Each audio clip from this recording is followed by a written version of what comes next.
Hello students, welcome to the Physiodose. और आज बहुत ही दर्दनाक हादसे के बारे में बात करेंगे जो कोलकाता में हुआ है। पूरे इंसिडेंट के बाद रिसर्च करने के बाद मैंने ये वीडियो बनाया है, not for views, just for justice. तो ये वीडियो को एंड तक देखना। स्टोरीज आपको सब जगह अवेलेबल हो जाएंगे कि कैसे सारा इंसिडेंट हुआ था।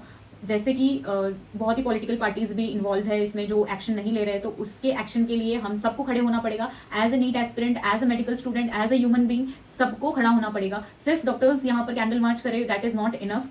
और कैंडल मार्च भी इनफ नहीं है। हमने भी कैंडल मार्च किया है और कर रहे हैं जस्टिस के लिए, हम रेगुलरली प्रे कर रहे हैं, but that is not enough. Pray करके हमने बहुत सारे इंसिडेंट और आगे देख लिए हैं, बट कुछ भी बदलाव नहीं हो रहा है। ये मेरा एक ही रीजन है इतने लेट वीडियो बनाने का, कि ताकि जो स्टार्टिंग में सब में जो जोश और जुनून जस्टिस के लिए होता है वो एंड तक रहना चाहिए। ये लॉ को बदलना ही पड़ेगा। जैसे कि आप अदर कंट्रीज में देखते हो कि सब जगह लॉ सब जगह चेंज हो चुका है, बट हमारे कंट्री में ये लंबे से लंबे, जैसे निर्भया केस में हुआ था, 7 ईयर्स के बाद जस्टिस मिला था, and that is also not enough. जो उसमें इन्वॉल्व थे उसमें से एक जुवेनाइल के नाम पर छूट चुका है। तो ये केसेस बढ़ते ही जा रहे हैं, इन्हें शह मिलते जा रही है। तो आई थिंक कि हम सबको यही टाइम पर खड़े होकर बोलना बहुत ही ज्यादा जरूरी है। बहुत ही ज्यादा सेंसिटिव टॉपिक है ये बार पे अगर हम खड़े नहीं हुए तो हम कभी ग्रो नहीं कर पाएंगे।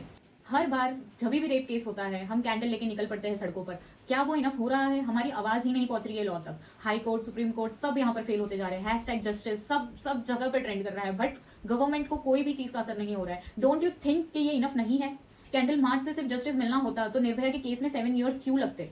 तो आई थिंक कि ये बार हमें 7 ईयर्स तक वेट नहीं करना है, हमें 2 ईयर्स तक भी वेट नहीं करना है, हमें 6 मंथ्स तक भी वेट नहीं करना है। हमें इंस्टेंट रिजल्ट चाहिए, जैसे बैंगलोर में हुआ था, सीधा से सीधा एनकाउंटर। या फिर अगर आपसे एनकाउंटर नहीं हो रहा है तो hand over to the public, hand over to that parents जिन पे गुजरी है। उन्होंने उनकी बॉडी को अचानक से, जब किसी पेरेंट्स को पता चलता है और वो कंडीशन में अपने बच्चे की बॉडी को देखना, इज आई एम स्पीचलेस कि मैं क्या बोलूँ। वो टाइम पे मेरे पास शब्द नहीं है जाया करने के लिए कि उन पे क्या गुजरी होगी। जब मैंने वो वीडियो, वो सारे इंसिडेंट की पूरी रिसर्च करी है, तब मैं रोई हूँ।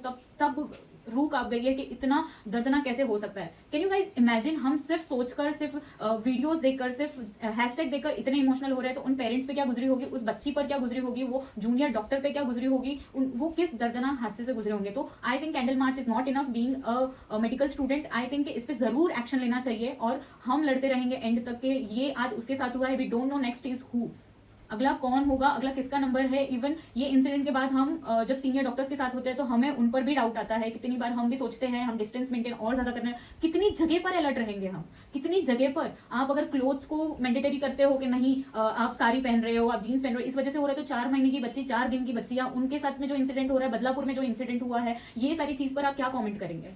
अगर आपने ये भी कहा है कि सिडक्टिव ड्रेसेस पहन लिया है, सिडक्टिव बातें कर ली है, तो जो बच्ची बोलना भी नहीं सीखती उनके साथ कैसे क्या ये इंसिडेंट हो सकता है?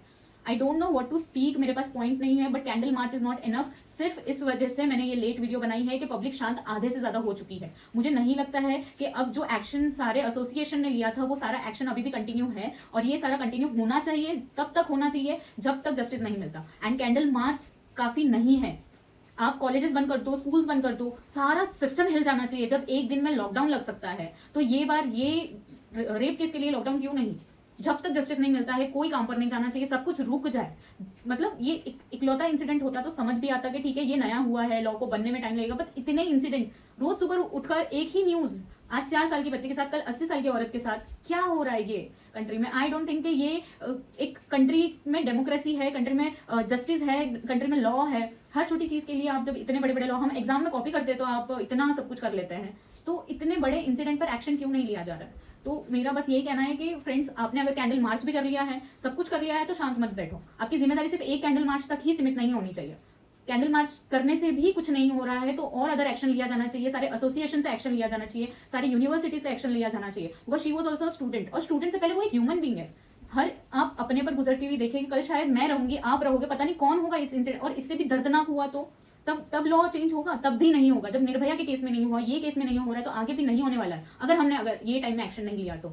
सो what I think is we have to stand together and speak up. एक छोटी सी चेन भी बड़ा चेंज लाती है। So we have to take a small step, और स्मॉल स्टेप करते करते ही हम लॉ तक जाने चाहिए।